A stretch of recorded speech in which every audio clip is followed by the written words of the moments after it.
संभल के समाजवादी पार्टी के सांसद जियाउर रहमान बर्ग के मकान के केस में आज सुनवाई होगी। संभल एसडीएम कोर्ट में ये सुनवाई होगी। बर्ग पर बिना नक्शा पास कराए मकान बनाने का आरोप है। माना जा रहा है कि अवैध मकान केस में कार्रवाई तय हो सकती है।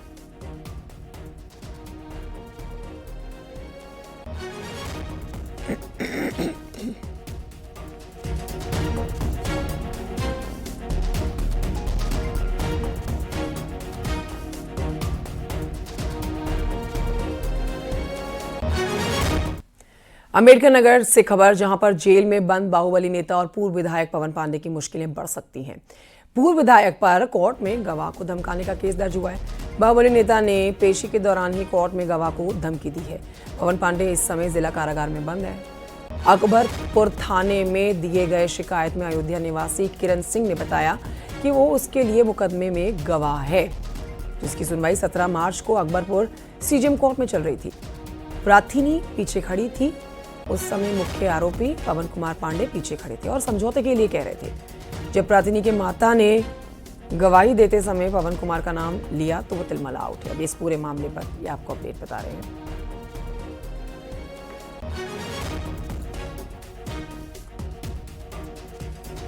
उधर संसद के दोनों सदनों में वक्फ संशोधन विधेयक पास होने के बाद अब साध्वी ऋतंभरा और अनिरुद्धाचार्य ने जनसंख्या नियंत्रण कानून बनाने की मांग कर डाली है। इसको लेकर आवाज उठा दी है। साध्वी ने कहा है कि आज सनातन की संख्या में लगातार कमी आ रही है। भारत मां पर लगातार जनसंख्या का बोझ बढ़ रहा है। वहीं कथावाचक अनिरुद्धाचार्य ने भी वक्फ के बाद अब जनसंख्या नियंत्रण पर कानून बनाने की बात की है।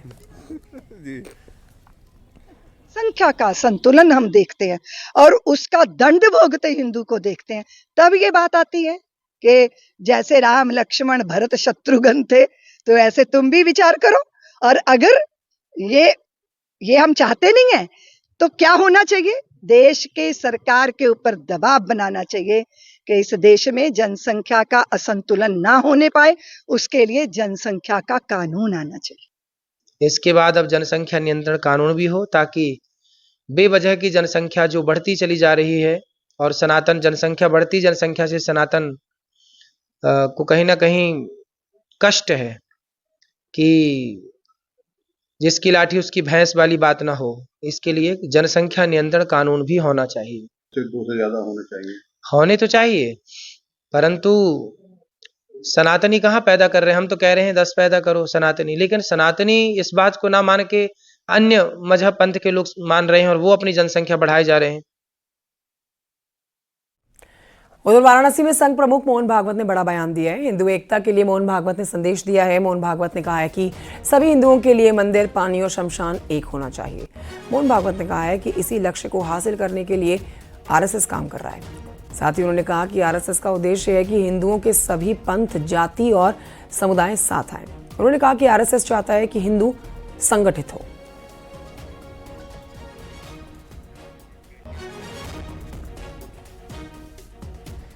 सीएम योगी ने वक्फ बोर्ड को लेकर बड़ा हमला बोला है। सीएम योगी ने कहा है कि वक्फ के नाम पर जगह जगह पर कब्जे किए गए हैं, लेकिन यूपी में माफियागिरी नहीं चलेगी।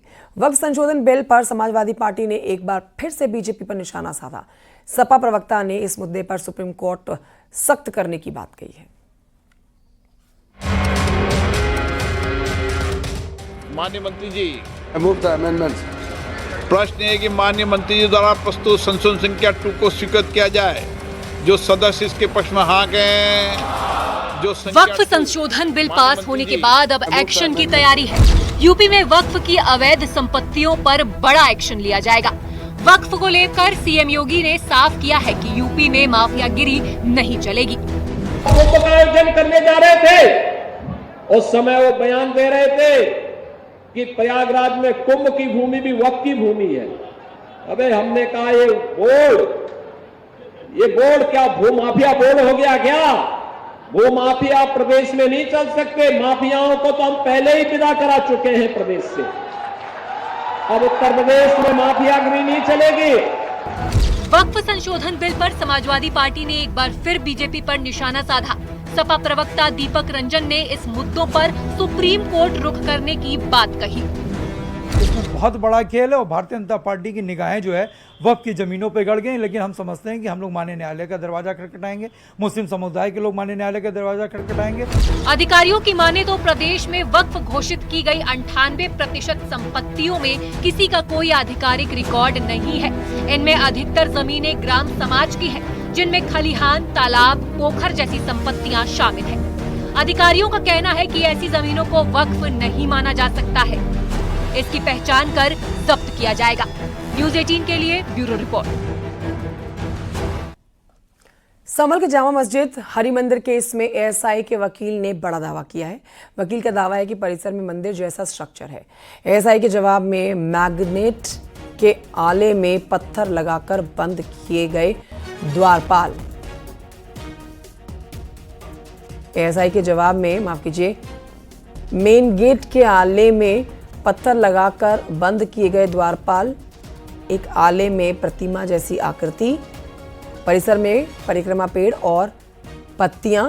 एएसआई ने मंदिर का प्राचीन फोटो भी दाखिल किया है। जामा मस्जिद हरिमंदिर केस में 28 अप्रैल को सुनवाई होगी। इस मामले में एएसआई और यूनियन ऑफ इंडिया अपना जवाब दाखिल कर चुका है। जामा मस्जिद कमेटी ने अभी तक जवाब दाखिल नहीं किया है।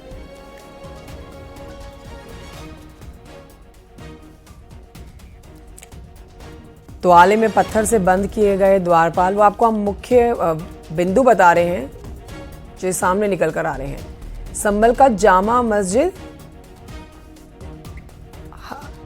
हरिमंदिर केस में एएसआई के वकील का बड़ा दावा। ये दो तस्वीरें आपके सामने हैं, जिसमें आप एक तरफ देख रहे हैं जिसमें हरिमंदिर यहाँ पर होने का जो दावा किया जा रहा है, मंदिर के आकार, मंदिर के ढांचे का ये पूरा स्ट्रक्चर आपके सामने है। तो वहीं दूसरी तरफ ये ताज़ी तस्वीर आपके सामने है, जिसमें आप देखेंगे मस्जिद के रंग और मस्जिद के स्ट्रक्चर में ये बदला जा चुका है। लेकिन इस पूरे मामले में जामा मस्जिद हरिमंदिर है, था और रहेगा। इसको लेकर जो एएसआई के वकील ने दावा किया है वो हम आपको बता रहे हैं। वकील का दावा है कि परिसर में मंदिर जैसा स्ट्रक्चर है, तो ये बड़ी बात आपको बता रहे हैं। एएसआई के जवाब में मेन गेट के आले में पत्थर लगाकर बंद किए गए द्वारपाल, एक आले में प्रतिमा जैसी आकृति, परिसर में परिक्रमा पेड़ और पत्तियां, ये सब मिला है। एएसआई ने मंदिर का प्राचीन फोटो भी दाखिल कर दिया है। ये देखिए, वही फोटो आपको हम दिखा रहे हैं। इस वक्त की जामा मस्जिद संभल की और हरिमंदिर होने का जो दावा किया जाता है उससे जुड़ी ये फोटो। मंदिरों में प्रमाण होते हैं, पेड़ होता है, कुआं होता है और मंदिर का जो स्ट्रक्चर होता है उस तरह का स्ट्रक्चर वहाँ पे पाया गया। एएसआई ने जो अपना जवाब दाखिल किया है उसमें अगर देखा जाए तो कुछ फोटोग्राफ भी दाखिल किए गए हैं। जो पुराने फोटोग्राफ्स हैं उसमें जो मेन गेट है उसके साइड में 2 द्वारपाल बने हुए हैं, 2 बड़े आले बने हुए हैं और उन्हें बंद कर दिया गया है सीमेंट द्वारा। और संभवतः 2018 में जो है उस पर पत्थर लगा दिया गया है। संभल कोर्ट ने नेता प्रतिपक्ष राहुल गांधी को इंडिया स्टेट से लड़ाई वाले उनके बयान पर तलब किया है।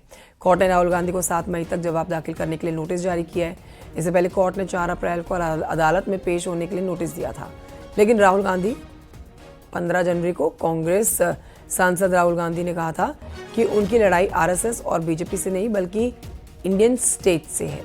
इस मामले में हिंदुवादी नेता सिमरन गुप्ता ने कांग्रेस के सांसद राहुल गांधी के विवादित बयान को लेकर 23 जनवरी को अदालत का दरवाजा खटखटाया था। इस मामले में राहुल गांधी के खिलाफ देशद्रोह के तहत एफआईआर दर्ज कराने की मांग की गई थी।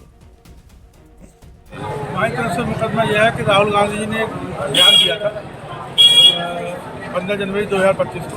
इसमें उन्होंने कहा था कि our fight is with BJP, RSS as well as Indian state. उसको लेकर मेरे जो क्लाइंट है सिमरन गुप्ता, उन्होंने इसको राष्ट्रद्रोह की श्रेणी में माना और उन्होंने कहा कि इस संबंध में माननीय सांसद जी पे मुकदमा पंजीकृत हो और जांच हो। खबर हरदोई से, जहां पर टीचर के रिटायरमेंट पर विदाई समारोह में बच्चों की आंखें नम हो गई। बच्चे बिलक बिलक कर रोने लगे। ऐसे जिले के 2 स्कूलों में हुआ है। दरअसल हरदोई के इटावा उच्च प्राथमिक विद्यालय के टीचर कालीचरण और बिलारी के जूनियर प्राथमिक विद्यालय के टीचर संतोष अग्निहोत्री का रिटायरमेंट था।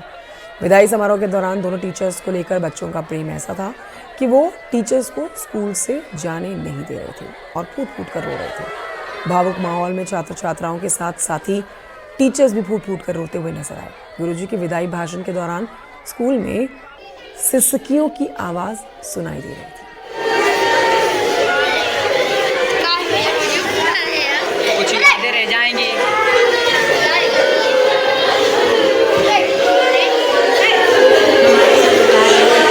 उनका नाम जी श्री कालीचरण सर है और वो कल रिटायर हुए। हमें लोगों को बहुत दुख लगा, उनसे बहुत लगाव था हमें, और उनके जाने के बाद बिल्कुल ये स्कूल सुनसान सा हो गया है और हमें बहुत दुख हुआ उनके रिटायर होने का। हम लोग दुख में बहुत रोए भी। उनसे हमारा बहुत लगाव था, हम उनसे बहुत प्यार भी करते थे, वो हम लोगों से बहुत प्यार करते थे, अच्छे से पढ़ाते थे और हमें समझाते भी थे बहुत अच्छे से। उनकी बहुत याद भी आती है हम लोगों को। जब से हमारे सर गए हैं, कल हमारे सर कालीचरण सर जी, श्री कालीचरण सर जी रिटायर हुए, तब से हमारा पढ़ाई में मन नहीं लगता। हालांकि पढ़ाई अच्छी होती है लेकिन हमारा मन नहीं लगता है। हम जूनियर हाई स्कूल इटारा पिहानी में इंचार्ज प्रधानाध्यापक पद से अभी इसी साल रिटायर हुआ हूँ। जब मेरी रिटायरमेंट की विदाई समारोह में वहाँ के बच्चों ने व वहाँ मौजूद शिक्षकों ने मुझे भावभीनी विदाई दे करके विदा किया और उस बीच में मेरे भी आंसू नहीं रुके। एक खुशी के मेरे आंसू थे। मुझे बड़ा अच्छा लगा और सब लोगों ने मुझे बहुत सम्मान दिया। इन स्कूलों पर मैं गया हूँ, ख़ासतौर से इटारा पर तो मैं 2 बार गया हूँ और मैंने देखा है कि ये अध्यापक जो है अपना पैसा खर्च करके और विद्यालय का वातावरण जो है काफ़ी बेहतरीन इन्होंने बना के रखा है। सभी जो पैरामीटर हैं हमारे कायाकल्प के, उस पर सारे विद्यालय संतृप्त हैं और यहाँ के बच्चे पढ़ने लिखने में भी काफ़ी अच्छे हैं। सर, इससे आगे के लिए क्या सीख? इससे मुझे लग रहा है कि जनपद के जो अन्य विद्यालय हैं, अन्य अध्यापक हैं, इनको एक प्रेरणा मिलेगी और मिलनी चाहिए। प्रतापगढ़ से खबर, जहां पर सरकारी स्कूल में बच्चों का भोजपुरी के अश्लील गाने पर डांस का एक वीडियो वायरल हो रहा है। वायरल वीडियो स्कूल प्रवेश उत्सव के दिन का बताया जा रहा है।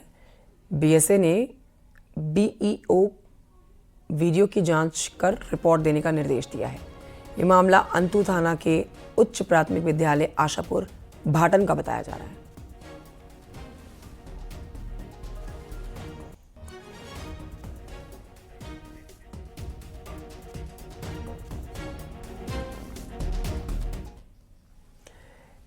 चैत्र नवरात्र के अष्टमी के मौके पर संगम नगरी के देवी मंदिरों में इस समय श्रद्धालुओं का सैलाब उमड़ा हुआ है। यहाँ के देवी मंदिरों में सुबह से भक्तों का तांता लगा हुआ है और लोग लंबी कतारों में लगकर अपनी बारी का इंतजार कर रहे हैं। श्रद्धालु आज मां दुर्गा के 8वें स्वरूप महागौरी की आराधना पूजा कर रहे हैं।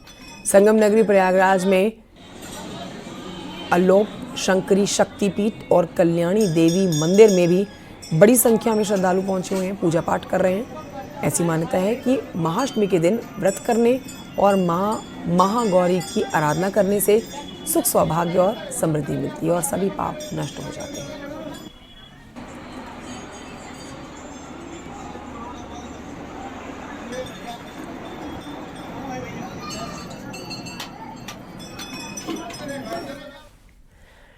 यहाँ वक्त एक छोटे से ब्रेक का है, लेकिन ब्रेक पर जाने से पहले आपको बता देते हैं कि युवा भारत की ताकत को करीब से जानिए न्यूज़ 18 राइजिंग भारत समिट 2025 में, जहां एक साथ मिलेंगे नए आइडियाज, बड़े सपने और आगे बढ़ने की सोच।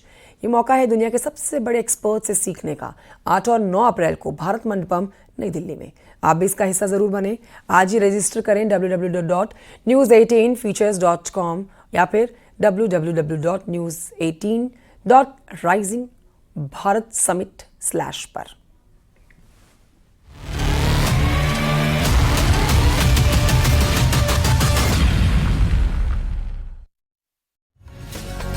आप देख रहे हैं न्यूज़ 18 उत्तर प्रदेश उत्तराखंड।